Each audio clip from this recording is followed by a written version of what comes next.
नमस्कार, मैं हूं अमित कुमार। स्वराज एक्सप्रेस में आपका स्वागत है और आप देख रहे हैं देश प्रदेश और आपके शहर की नफ्स टटोलने वाला हमारा खास कार्यक्रम बिग डिबेट। भोपाल के एक कार्यक्रम में मशहूर गीतकार मनोज मुंतशिर के एक बयान ने सियासी तूफान खड़ा कर दिया है। वैसे तो मुंतशिर ने बयान में किसी का नाम नहीं लिया है, लेकिन मुंतशिर की जुबान से निकले बोल ने कांग्रेसियों के दिलों में आग लगा दी है। नेता प्रतिपक्ष डॉक्टर गोविंद सिंह ने मनोज के इस बयान को ओछी मानसिकता का बताया और उल्टा मनोज के डीएनए पर ही सवाल खड़े कर दिए हैं। वहीं सवाल यह है कि आखिर इस तरह की भाषा का इस्तेमाल से क्या मायने हैं। इसी पर देखिए आज की हमारी एक खास पेशकश। इस मुद्दे पर चर्चा करने के लिए हमारे साथ एक खास मेहमानों का पैनल मौजूद है, लेकिन उससे पहले देखिए ये रिपोर्ट। अभी बेशर्म रंग गाने को लेकर शुरू हुआ विवाद खत्म भी नहीं हुआ तो वहीं मशहूर गीतकार मनोज मुंतशिर ने कुछ ऐसा बयान दे डाला जो कांग्रेस को नागवार गुजरता नजर आ रहा है। जी हां, भोपाल में कार्यक्रम में आए गीतकार मनोज मुंतशिर ने बातों ही बातों में मंच से कुछ ऐसा कह डाला जो कि सियासी मुद्दा बन गया। आइए आपको सुनवाते हैं क्या कुछ कहा मनोज मुंतशिर ने। कि विदेशी माता से पैदा हुआ पुत्र कभी राष्ट्रभक्त नहीं हो सकता। साथियों, प्रॉब्लम डीएनए का है, कुछ नहीं कर सकते आप और मैं उसका। दरअसल मनोज के निशाने पे कांग्रेस नेता राहुल गांधी थे। मनोज ने राहुल गांधी का नाम नहीं लिया और चाणक्य को कोट करते हुए कहा कि विदेशी माता से पैदा हुआ पुत्र राष्ट्रभक्त नहीं हो सकता। यहाँ मुंतशिर ने बयान दिया तो वहीं दूसरी तरफ सियासी बवंडर होना लाजमी था और हुआ भी कुछ वैसा ही। वहीं कांग्रेस नेताओं को यह बयान कुछ इतना चुभा कि उन्होंने मनोज को बीजेपी का एजेंट तक बता दिया। वहीं कांग्रेस ने विवादित बयान के पीछे गृह मंत्री नरोत्तम मिश्रा का हाथ बताया है। उधर मनोज मुंतशिर के बयान को सही ठहराते हुए ऊर्जा मंत्री प्रद्युम्न सिंह तोमर उनके समर्थन में आ गए हैं। ऐसी बात करने वाले लोग ओछी मानसिकता के लोग हैं और इस तरह के देश में लोगों को यहाँ आकर भारतीय जनता पार्टी के एजेंट बनकर जो काम करते हैं उनकी मैं निंदा करता हूँ। उन्होंने जो बात कही है उन्होंने भी किसी सोच समझ के लिखी होगी, बोली होगी। बहरहाल गीतकार मनोज मुंतशिर का विवादित बयान सियासी गलियारे में चर्चा का विषय बना हुआ है। ऐसे में बीजेपी नेताओं का मुंतशिर के बयान का समर्थन करना एक नई बहस को छेड़ रहा है। वहीं सवाल ये भी है कि मुंतशिर का यह बयान क्या सिर्फ सामान्य रूप से दिया गया बयान था या फिर इस बयान के पीछे मुंतशिर का कुछ वाकई पॉलिटिकल टच है। ये आने वाले वक्त में साफ हो जाएगा। भोपाल से अतुल शर्मा के साथ सलमान खान, स्वराज एक्सप्रेस। इस पर ज्यादा चर्चा के लिए मौजूद हैं कांग्रेस अध्यक्ष विक्रांत भूरिया जी, यूथ कांग्रेस के अध्यक्ष हैं, और बीजेपी प्रवक्ता प्रहलाद कुशवाहा जी और वरिष्ठ पत्रकार गौरव चतुर्वेदी। आपका बहुत बहुत स्वागत है सभी का। विक्रांत जी, शुरुआत करते हैं आपसे। जिस तरह की भाषा का इस्तेमाल हुआ है, कांग्रेस को बड़ी चुभन हुई है, क्या करेंगे अब इससे? देखिए, मैं इसमें यही कहूंगा कि जिस तरह से ये बयान दिया गया है पूरे एजेंडा के अंतर्गत दिया गया है और सबसे ज्यादा जो आपत्तिजनक जो शब्दों का महिला के खिलाफ उपयोग किया गया है और जिस तरह से सोनिया गांधी जी को चिन्हित करने की कोशिश करी गई है, राहुल गांधी जी को चिन्हित करने की कोशिश करी गई है और उसमें यह कहने का प्रयास करा गया है कि अगर कोई इस देश में भले ही जन्मा और उनकी भी माता इस देश में नहीं जन्मी हो तो इस देश का देशभक्त नहीं हो सकते हैं। सबसे पहले तो उनकी मानसिकता पर मुझे तरस आता है कि ये इस तरह का बयान जो देना और उसमें चाणक्य का हवाला देकर कुछ भी बोल देना, तो ये अपने आप में उनकी जो दूषित मानसिकता है उसको दर्शाता है। क्योंकि ये सीधे सीधे जो मनोज मुंतशिर हैं, ये सीधे सीधे बीजेपी के एजेंट के रूप में जो वाणी का उपयोग कर रहे हैं वो सबको समझ में आती है। और जिस तरह से नरोत्तम मिश्रा जी से पहले वो मिलने जाते हैं, उसके बाद उनका ये बयान आता है और इससे खलबली मचाने की कोशिश की जाती है, तो ये साफ दर्शाता है कि इनको पहले बात तथ्य पता नहीं है। और ये मैं मानता हूं कि इस देश में हर व्यक्ति जो जन्मा है और इस भारत माता की सेवा करना चाहता है वो उतना ही देशभक्त है जितना ये लोग अब होने का दावा करते हैं। और इनसे सबसे बड़ा सवाल तो ये पूछना चाहूंगा कि अगर ये बोलते हैं कि अगर जो जिस देश में नहीं पैदा हो उस देश से गद्दारी करेगा, तो अगर हमारे यहाँ के भारत मूल के ऋषि सुनक जी इंग्लैंड के प्राइम मिनिस्टर बनते हैं तो ये बोलना चाहते हैं कि हमारे देश के लोग अगर दूसरे देश में जा रहे हैं तो वो गद्दारी करेंगे? क्या कारण है कि जब कमला हैरिस इस देश की मूल थी और जब वो यूएस में वाइस प्रेसिडेंट बनती है तब तो ये बहुत तारीफ करते हैं। और मैंने मनोज मुंतशिर जी का ट्वीट भी देखे जिसमें उन्होंने बहुत बोला कि हमारे मूल का एक इंग्लैंड में प्राइम मिनिस्टर बन गया है, कमला हैरिस बन गई है। तो ये अपने आप दो पैमाने जो इन्हें सेट करने की कोशिश करी है, उस पर मुझे बहुत तरस आता है। और अगर राजनीति बिल्कुल करनी जवाब है तो लेते हैं खुलकर आइए जी, विक्रांत जी जवाब लेते हैं। तो खुलकर आइए, कलाकार बनकर तो कलाकार का काम कीजिए, नहीं तो इस तरह से अगर दो नावों में सवार होंगे तो ना इधर के बचेंगे ना उधर के बचेंगे। जैसे सबका ये रिकॉर्ड रहा है, जो भी बीजेपी की लिए बीजेपी जिस तरह से प्रलोभन देती है कि आपको राज्यसभा का टिकट मिल जाएगा, आपको ये मिल जाएगा, और उस शुरू में जोश में तो कलाकार उनके लिए बहुत बोलते हैं, नफरत फैलाने की, इस देश को बांटने की बहुत कोशिश करते हैं, पर उन सबका क्या अंजाम हुआ ये सबने देखा। बिल्कुल, इसका जवाब ले लेते हैं। प्रहलाद जी, आपको आवाज आ रही है? प्रहलाद जी, लगता है प्रहलाद जी की आवाज नहीं आ रही। गौरव चतुर्वेदी जी, वरिष्ठ पत्रकार हमारे साथ हैं। सवाल यह है गौरव जी, क्या इस तरह की भाषा से लगता है कि एक लोकप्रियता पाने की बात है? लगातार अभी देखने में आ रहा है जो बयानबाजी है पिछले कुछ समय से, इस तरह की बयानबाजी तेजी से बढ़ी है, और यदि सीधे सीधे उनका किसी से संबंध नहीं भी है फिर भी इस तरह की बयानबाजी कर रहे हैं, ऐसा लगता है आपको? नहीं, देखिए अमित जी, भारत एक ऐसा देश है जहां मातृशक्ति को पूजा जाता है और पितृसत्ता के कारण एक पहचान स्थापित होती है।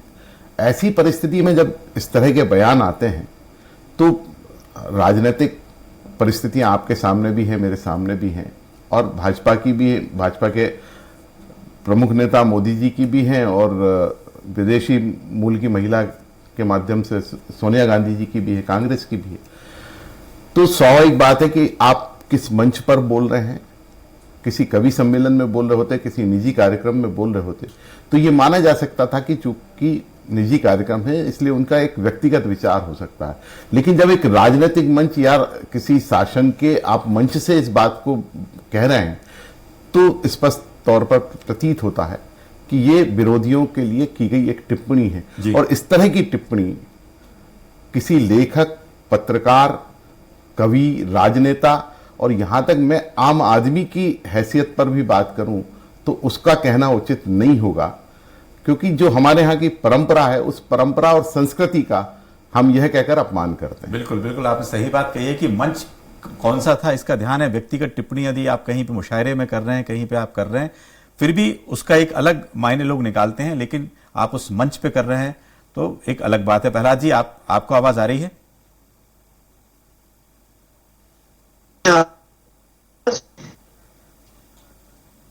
जी, विक्रांत जी, जिस तरह से बात जो गौरव चतुर्वेदी जी ने भी उठाई है कि आखिर मंच से इस तरह की बात करना, यदि वो एक प्रायोजिक कार्यक्रम एक शहर में, राजधानी में होता है जिसमें पार्टी के नेता भी शामिल होते हैं, तो उसमें ऐसा नहीं करना चाहिए था। कांग्रेस का अगला स्टेप क्या है? देखिए, सबसे बड़ी बात तो ये है कि आज एक मनोज मुंतशिर आए हैं, कल दूसरा कलाकार आएगा, परसों तीसरा कलाकार आएगा, पर जो हमारी भारत की सभ्यता है वो वासुदेव कुटुंबकम की है, प्यार की है, स्नेह की है। और यही कारण है कि जितने भी अत्याचारी मुल्क आए हैं इस देश में या आक्रमणकारी आए हैं, वो ज्यादा लंबे समय तक भले टिके हैं पर उनका कोई अस्तित्व आज के समय में नहीं बचा है। तो ये हमें भी समझना चाहिए कि हमारा जो हमारा धर्म है, हमारी जो संस्कृति है, इसका बचे रहने का सबसे बड़ा कारण यही है कि हम शांति प्रिय लोग थे और कभी नफरत के साथ खड़ा नहीं रहा है। ये देश हमेशा भाईचारे के साथ खड़ा रहा है। तो आगे भी हम चाहते हैं कि हमारा देश आगे बढ़े, और सही मायने में अगर विश्व गुरु बनना चाहते हैं तो हमें इस संस्कार को आगे ले जाना पड़ेगा, न कि जो दूसरे देशों ने करा है, चाहे जर्मनी का नाम ले ले हम, चाहे हम इटली का नाम ले ले, जहां पर तानाशाही से पूरे देश के भाईचारा को खत्म करते पूरा देश ही समाप्त होने की कगार पर आ गया था। हम ऐसा नहीं चाहते हैं, और पूरा ये जो देश की पहचान है पूरे विश्व में वो शांति प्रिय देश के रूप में है, और महात्मा गांधी जी के रूप में, महात्मा गांधी जी जिस देश से आते हैं उसके रूप में है। तो मैं यही चाहूंगा कि जब भी कोई भी कलाकार हो या कोई भी राजनीतिक हो, हमेशा ये ध्यान रखना चाहिए, एक तरफ तो हम मातृभूमि और मातृशक्ति की हम बात करते हैं, भारत माता की बात करते हैं, और दूसरी तरफ एक माँ का अपमान करते हैं, ये कहां तक सही है? और एक ऐसी माँ जिसने अपने पति को इस देश पर नौछावर कर दिया, अपनी सास को इस देश पर नौछावर कर दिया, उसके बाद हम उससे प्रमाण मानते हैं कि आप कितने भारतीय हो कि नहीं हो, या आप इस देश के हो कि नहीं हो। हमारा देश तो हमेशा दूसरे देशों से आए हुए लोगों को जगह देने का देश रहा है, चाहे वो यहूदी लोग हों या दूसरे लोग हों। हमारे संस्कार और हमारी परंपरा रही है। ये स्वामी विवेकानंद जी ने खुद ने कहा है कि हमारा देश ऐसा सहनशील देशों का, वीर लोगों का देश है, जहां कोई भी धर्म का व्यक्ति आए, कोई भी संप्रदाय से व्यक्ति आए, उसको हम अपनाते हैं, उसको अपना मानते हैं, और यही हमारे देश की सबसे बड़ी ताकत है। तो जो तासीर है, जो स्वामी विवेकानंद ने जिस देश को गौरवान्वित होकर ये कहा कि ये देश ऐसा हमारा देश है, तो उस चीज को, उस संस्कृति को हमें मिट्टी में नहीं मिलाना चाहिए। एक राजनीति में होता है, कई बार हम बहुत कुछ कह देते हैं, बट इस चीज का ध्यान रखा जाना चाहिए। जी विक्रांत जी, आपने ये बात उठाई है, कम से कम सेंसिटिव तरीके से बातों को सोचना समझना और फिर बोलना चाहिए, क्योंकि मंच क्या है, बाकी चीजें क्या है, और देश की संस्कृति की बात भी आपने की है। इस समय बात करते हैं प्रहलाद जी, आपको आवाज आ रही है? गौरव, जो इस समय बीजेपी प्रवक्ता आशीष तिवारी जी हमारे साथ जुड़ गए हैं। आशीष जी, आपको आवाज आ रही है? जी जी जी। आशीष जी, ये आया है कि आज जिस तरह से मनोज मुंतशिर ने जो बयान दिया है, उसको जी, जो बयान है उस पे लेकर टीका टिप्पणी कई नेताओं ने कर दी है, लेकिन क्या एक ऐसे मंच से, एक कार्यक्रम में जहां पर शासन प्रशासन के लोग भी वहां मौजूद थे, इस तरह के बयानबाजी से बचना चाहिए? बीजेपी को भी कहीं ना कहीं इसको आगे नहीं बढ़ाना चाहिए?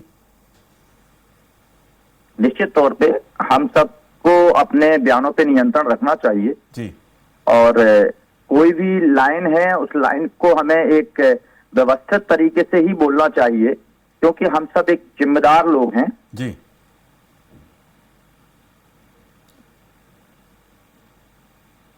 जी, आप हेलो, चलिए। उन्होंने कहा है कि बिल्कुल इस तरह के बयानबाजी से बचना चाहिए, लेकिन गौरव जी, बात यह है कि अभी अभी देखने में जो आया, मैं आपसे पहले भी यही पूछा था कि किस तरह से अभी हाल में, ऐसा नहीं कांग्रेस के नेताओं के ही कुछ बयान है वो आपत्तिजनक रहे, लेकिन इस तरह के बयान जो किसी पार्टी से मंच पे ना होकर ऐसे कार्यक्रम में होते हैं, लगता है कि कोई एक शॉर्टकट बनाना चाहता है क्या आगे बढ़ने के लिए? नहीं अमित जी, अगर इसको हम देखें, दो नज़रिए हो सकते हैं। एक तो शॉर्टकट बनाने वाली बात है कि सस्ती लोकप्रियता हासिल करना है तो इस तरह के बयान दे दिए जाते हैं, और दूसरा, कई बार जब राजनेता अपने मुंह से कोई बात नहीं कह सकते हैं या वो कहने से बचते हैं, तो वो इस तरह के कलाकारों का, खिलाड़ियों का और आम जन का सहारा लेकर सार्वजनिक टिप्पणी कराते हैं, फिर उसको वो पॉलिटिकल पार्टी ट्रोल करने लगती है। दूसरी पार्टी जहां विरोध करती है, वहीं जिस पार्टी के इशारे पर इस तरीके की बातें की जाती हैं, उसको वो ट्रोल करके समर्थन देने लगते हैं। तो स्वाभाविक तौर पर ये राजनीतिक वातावरण को भी बिगाड़ता है, सामाजिक सद्भाव को भी बिगाड़ता है। और ऐसे भी हम उदाहरण देखें तो लगातार इस तरीके के ट्रेंड, जब से सोशल मीडिया एक्टिव हुआ है, पूरे देश में अपने पैर पसार चुका है, ऐसी परिस्थिति में सोशल मीडिया के माध्यम से ये गंदगी लोगों के दिमाग और दिल तक फैलाने का काम किया जा रहा है। जी, प्रहलाद जी, आपको आवाज आ रही है? प्रहलाद जी? जी जी जी, प्रहलाद जी, आपने लगातार अभी इस पूरे आप डिबेट को सुन भी रहे हैं, क्योंकि जिस तरह से जो विक्रांत भूरिया जी ने भी अपनी बात उठाई है कि किस तरह से संस्कृति और एक भाषा का उपयोग और सीधे जो निशाना उन्होंने लगाया है अपने बयान से, वो साफ साफ समझ में आ रहा है। तो क्या इस तरह के बयान, जो सत्ता जो पार्टी है, उसको बचना चाहिए इस तरह के बयानों से? देखिए, अब मनोज मुंतशिर जी एक कवि हैं, लेखक हैं जी, और उन्होंने देखिए बहुत स्पष्ट रूप से जो उन्होंने जिस प्रकार का बयान दिया है, मैं उनको पढ़ रहा था, मैंने वीडियो भी देखा है जी, तो मुझे ऐसा समझ में आता, उन्होंने बहुत स्पष्ट कहा है कि उन्होंने आचार्य विष्णुगुप्त चाणक्य का उदाहरण देते हुए, और देखिए उनको उदाहरण देने की अगर आवश्यकता पड़ी है तो क्यों, तो उन्होंने बहुत स्पष्ट कि राहुल गांधी जी के बयान जिस प्रकार से पिछले दिनों आए हैं सेना को लेकर उन्होंने कभी भी इस तरह का, मतलब उनको ये जो शोभा नहीं देता इतने बड़े राजनेता को कि आप जिस प्रकार की बयानबाजी कर रहे हो कि 3 सैनिकों को पीट रहा है। कभी भी आप देखेंगे चाहे पाकिस्तान का विषय हो या चाइना का विषय हो, तो मुझे लग रहा है कि उन्होंने इस विषय पे कटाक्ष किया होगा कि राहुल गांधी जी को इस विषय पे बचना चाहिए। देश की सेना हमारा स्वाभिमान है, हमारा गौरव है, और सेना को स्वतंत्र अधिकार है कार्रवाई करने का भी, और आपको भारतीय जनता पार्टी को कुछ कहना है आप कह सकते हो, लेकिन सेना पे मुझे लगता है कि राहुल गांधी जी को इस तरह की बचकानी टिप्पणी से बचना चाहिए। नहीं, प्रहलाद जी, इसका मतलब मान रहे हैं कि जो विक्रांत भूरे जी ने बोला है कि भाई इसकी पटकथा पहले से लिख गई थी और ये बुलवाया गया है, क्या आप इसको मानते हैं? आरोप ही बचिएगा कहीं आपको ना बोलने लगे जी। ये कोई भी अगर इन कांग्रेस पार्टी का विरोध करता है या कांग्रेस पार्टी की नीतियों के मामले में कोई कुछ भी शब्द कहता है, तो ये भारतीय जनता पार्टी और संघ पर ये टिप्पणी करने से बाज नहीं आते कि ये संघ ने करवाया, भारतीय जनता पार्टी ने करवाया। अब कहीं मुझे लगता है कि आपने देखा होगा न्यूज चैनल, मीडिया, किसी को कांग्रेस पार्टी छोड़ती नहीं है। अगर मोदी जी की अच्छी चीजों पर अगर उन्होंने उनकी तारीफ की है तो कांग्रेस पार्टी ने उनको भी कटघरे में खड़ा किया है। जी विक्रांत जी, कहना है कि मैं तो इनसे यही कहूंगा कि पहली बात तो ये जो बयानों को मोड़ तोड़ मरोड़ को पेश करना चाहते हैं उन चीजों से बचे। बीजेपी की हमेशा आदत रही है जब ये कोई भी चीज बैकफुट पर होती है तो ये क्या है, सेना को बीच में ले आती है, धर्म को बीच में ले आती है, मंदिर को बीच में ले आती है। आप में अगर इतनी हिम्मत है तो आमने सामने की लड़ाई लड़ी है।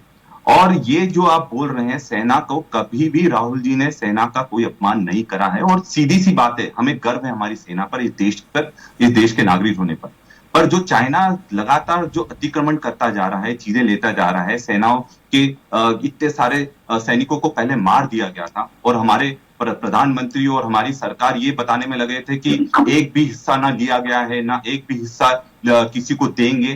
तो ये सब चीजें सबके सामने आ गई कि कैसे ये छुपाना चाह रहे थे और इनकी जो नाकामी है वो सेना के सर डालना चाहते हैं। और कोई भी परिस्थितियों, मेरा ये मानना है कि हमारा देश मातृशक्ति को सलाम करता है। कोई भी व्यक्ति अगर मातृशक्ति को बदनाम करता है तो आप उसको किस तरह से बचाने का काम कर सकते हैं। और जहां तक ये बोल रहे हैं कि चाणक्य की नीति, चाणक्य के उससे बोल रखा है, तो मैं बोलता हूं आचार्य चाणक्य जी बहुत महान व्यक्ति थे और निश्चित तौर पर उस समय की जो परिस्थितियां रही होंगी उन्होंने बहुत सारी चीजें कही होंगी, क्योंकि पहले की परिस्थितियां और अब की परिस्थितियां पूरी परिवर्तित हो गई हैं। और अगर ये बोलते हैं कि हम हर चाणक्य जी के हर वक्तव्य से हम सरोकार रखते हैं, तो मैं इनसे पूछना चाहता हूं कि चाणक्य जी ने तो महिलाओं के बारे में भी बहुत कुछ कहा है। उन्होंने कहा है कि अगर कोई सबसे झूठा होता है तो वो महिलाएं होती हैं, धोखा देना हमें महिलाओं से सीखना चाहिए, महिलाओं पर कभी भरोसा नहीं करना चाहिए। तो इस चीज पर भी ये प्रकाश डालें, अगर चाणक्य की हर चीजों से ये सरोकार रखते हैं तो क्या महिलाओं पर जो उन्होंने टिप्पणी करी उससे भी ये सरोकार रखते हैं? जब कोई चीज गलत हो तो इतनी हिम्मत होना चाहिए इंसान में, उस चीज को स्वीकार करें और उस चीज से आगे बढ़े। अगर कोई चीज महिला के खिलाफ गलत कही गई है तो उसका विरोध करना चाहिए। और मैं मानता हूं यही कारण है कि महिलाओं के खिलाफ अपराध मध्य प्रदेश में, पूरे देश में अगर सबसे ज्यादा बलात्कार हो रहे हैं तो वो मध्य प्रदेश में हो रहे हैं, क्योंकि बीजेपी अपने व्यक्ति को बचाने के लिए किसी भी हद तक जाने को तैयार है, चाहे वो किसी को बचाने के लिए हो या फिर किसी को रास्ते से हटाने के लिए हो। तो मैं इनका कहना चाहता हूं अगर कोई गलती हुई है विक्रांत जी जवाब लेते हैं, वैसे भी चीज को खत्म करें। जी विक्रांत जी जवाब लेते हैं, वैसे भी राष्ट्रभक्ति का सर्टिफिकेट किसी से लेने की जरूरत होती नहीं है। जी प्रहलाद जी बताएं। देखिए, मैं पहली बात विक्रांत जी की बात का जवाब देना चाहता हूं कि जिससे चाइना विवाद को लेकर बात है, तो अगर मैं नाम लूंगा इनके पूर्व प्रधानमंत्रियों का तो इनको आपत्ति होगी। जब वो 1962 के आसपास, आप इतिहास में क्यों जा रहे हैं? अभी आप सबसे पहले अभी देखिए ना कि क्या चल रहा है। जो लोगों ने जाने दिए देश के लिए वो सबको मालूम, और आपके सर्टिफिकेट या प्रमाण देने से वो चीज छुपेगी नहीं। अभी क्या चल रहा है आप उस पर बात कीजिए। अगर कोई बीमारी है, मैं डॉक्टर हूं, सर्जन हूं, मैं जानता हूं बीमारी का इलाज होना चाहिए, बीमारी को छुपाया नहीं जाना चाहिए। आप मैं चुनौती देता हूं, आप आपके प्रधानमंत्री जी संसद में आकर, पार्लियामेंट में आकर इस पर कोई स्टेटमेंट दीजिए, श्वेत पत्र जारी कीजिए, व्हाइट पेपर जारी कीजिए। चाहते हैं और ठीक है, आप अपनी बात रख कर मेरा जवाब तो ले लीजिए। जी बताएं। तो मैं इसलिए उस बात को याद दिलाना चाहता हूं कि आज अगर हमारी सरकार ये कहती है कि किसी भी प्रकार का अगर विषय आता है, अगर ये कहा गया है कि चीन एक भी इंच हमारी भूमि पर कब्जा नहीं कर सकता, चाहे वो गलवान हो, चाहे तवांग हो या कहीं अन्य प्रयास भी हो। आप लेकिन नींद में सो रहे हैं। आप खुद यूएस की रिपोर्ट में, बीबीसी की रिपोर्ट में, सैटेलाइट के फोटोज में साफ दिख रहा है कि हमारे पूरे जो जमीन है उसको सीधे सीधे चाइना आक्रमण कर रहा है, उसको लेता जा रहा है। और उसके बाद आज आप इस चैनल के माध्यम से ये बोल रहे हैं कि ऐसा नहीं हुआ है। आप सुनना नहीं चाहता, आप गलत बोलेंगे तो कैसे सुनेंगे? हजारों किलोमीटर स्क्वायर मीटर की जमीनें क्या कह के दे दी? रेगिस्तान है, यहाँ तो कुछ होता ही नहीं। आप चलिए, कोई भी पहला तथ्य को तोड़ मरोड़ तो घुमाने की कोशिश में, आप तो मुझे बताइए चाइना ने हमारी जमीन ली है कि नहीं? चाइना ने हमारी जमीन ली है कि नहीं ली? कोई भी देश साबित नहीं कर सकता आप बताइए चाइना ने हमारी जमीन पर हमारी हत्याई है कि नहीं हत्याई?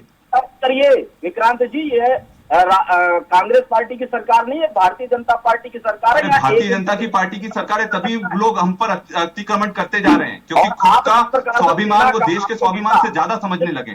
वो ये समझने लगे कि उनका जो झूठा बना हुआ स्वाभिमान है, अगर उनने बता दिया कि चाइना ने हमारी जमीन ले ली है तो टूट जाएगा। और मुझे ऐसा लगता है कि जिस प्रकार टूट जाएगा, इसलिए वो लगातार प्रहलाद जी, हम लोग विषय से बहुत ज्यादा भटक रहे हैं, विषय से बहुत भटक गए हैं। ये जो बयान मनोज मुंतशिर ने दिया हुआ है और जो कहा है उन्होंने, उसको लेकर कहीं क्या बीजेपी उसको मानती है या नहीं मानती है? सीधा जवाब दीजिए आप। देखिए, भारतीय सेना पर कोई भी अगर भारतीय सेना को क्यों ढाल बना रहे हैं? इस तरह के उदाहरण भारत देश के नागरिक भारतीय सेना को मत ढाल बनाइए। सेना इतनी सक्षम है कि खुद की सुरक्षा, वो देश की सुरक्षा कर सकती है। आप उसको ढाल मत बनाइए। खुद की कमजोरियों को, महिलाओं का सम्मान आप कर सकते नहीं कर सकते, इस चीज पर आप जवाब दीजिए। कोई भी व्यक्ति अगर महिलाओं का अपमान करेगा तो आपकी पार्टी में इतनी हिम्मत होना चाहिए, उस चीज को स्वीकार करना चाहिए। भाई, इंदौर कांग्रेस ने इंदौर में कहा है कि वो मनोज मुंतशिर को घुसने भी नहीं देंगे इंदौर में। तो इस तरह के एक बयान दूसरे बयान से आगे पीछे इस तरह से आगे बढ़ते जा रहा है। करण मोरवाल नहीं है। करण मोरवाल ने अभी क्या किया है महिलाओं का सम्मान? कुछ दिन पहले दिग्विजय सिंह जी क्या कहते हैं महिलाओं के बारे में, कमलनाथ जी क्या कहते हैं महिलाओं के सम्मान के बारे में, ये पूरा मध्य आप है ना, ये मुद्दा मत भटकाइए। मैं क्या बोल रहा हूँ, आप जो स्टेटमेंट आया मनोज जी का, उससे आप सरोकार रखते हैं कि नहीं रखते, आप ये बताइए। और आपके मंत्रियों ने क्या करा, मैं वो चिट्ठा खोलना ही नहीं चाहता हूँ, चाहे वो प्राकृतिक हो या अप्राकृतिक हो। आपके मंत्रियों ने क्या करा वो सबको मालूम है। इनका विधायक मुरली मोरवाल का बेटा करण मोरवाल अपने ही कार्यकर्ता का। चलिए विक्रांत जी, सवाल यह है, अभी जिस तरह से राजा पटेरे ने जो बोला था उस पर एफआईआर तक दर्ज हुई है, क्या कांग्रेस किसी तरह की इसमें आगे बढ़ेगी, इसमें शिकायत करेगी? निश्चित तौर पर हम इसमें कोर्ट में भी जाएंगे जी, और इसमें हम पूरा जो भी लीगल एक्शन लेना है वो भी लेंगे, क्योंकि बात सीधी सी ये है कि आज मनोज है, कल कोई और होगा, परसों तीसरा होगा। जब तक ये सरकार ऐसे लोगों को और ऐसी मानसिकता को संरक्षण देना बंद नहीं करेगी, तब तक इस तरह की चीजें नहीं रुक सकती हैं। इस तरह का संरक्षण बंद होना चाहिए, इस तरह की मानसिकता पर रोक लगना चाहिए। जी, वरिष्ठ पत्रकार गौरव जी हैं। गौरव जी, ये बताएं कि जिस तरह से उन्होंने कहा है कि ठीक है आज यहां एफआईआर हो जाएगी, वहां हो जाएगी, लेकिन क्या चुनाव के आते तक इस तरह की बयानबाजी और बढ़ेगी? क्या आपको लगता है ऐसा कि कई बार मुद्दे एकदम भटक जाते हैं बयानबाजियों पर, फिर चुनाव लड़ा जाता है? देखिए अमित जी, अगर हम मनोज मुंतशिर के बयान को देखें तो आखिर ये बयान ऐसे वक्त क्यों आया? चूंकि वर्तमान में राहुल गांधी एक भारत जोड़ो यात्रा को लेकर निकले हुए हैं और एक जन समर्थन उनके साथ जुड़ रहा है, जो भी जन समर्थन है जितना भी है। ऐसी परिस्थिति में कोई अटैक करना है उनके उनके ऊपर एक डेंट लगाना है, तो यह बयान मनोज मुंतशिर ने दिया है। अब ये देखना होगा कि कल भाजपा इसे किस नजरिए से लेती है। क्या वो कोई कार्रवाई करने की बात करती है, जैसा कि आपने अभी राजा पटेरिया जी की बात का जिक्र किया है, राजा पटेरिया के बयान पर गिरफ्तारी हुई, तो क्या सरकार इस तरीके से कोई कदम उठाने का काम करती है? अगर नहीं करती है तो इसका मतलब है कि कहीं ना कहीं उसे प्रमोट किया जा रहा है, समर्थन दिया जा रहा, संरक्षण दिया जा रहा। दूसरी बात, या तो भाजपा वाले कहेंगे कि ये मनोज मुंतशिर का व्यक्तिगत बयान है, ये स्वतंत्रता की अभिव्यक्ति है, इस तरह से उन्हें बचाने का प्रयास किया जाएगा। भले समर्थन ना दे, लेकिन उन्हें बचाने का प्रयास किया जाएगा और ये माहौल अभी चुनाव तक लगातार इसी तरीके से चलता रहेगा। बिल्कुल, आपने ठीक कहा है कि चुनाव तक इस तरह जो बयान है उसका आगे हो, जो मनोज मुंतशिर ने कहा है उसका असर बहुत जल्दी थमने वाला नहीं है। बहरहाल बिग डिबेट में फिलहाल इतना ही। कल फिर हाजिर होंगे नए मुद्दे के साथ, नए सवालों के साथ। दीजिए इजाजत, नमस्कार।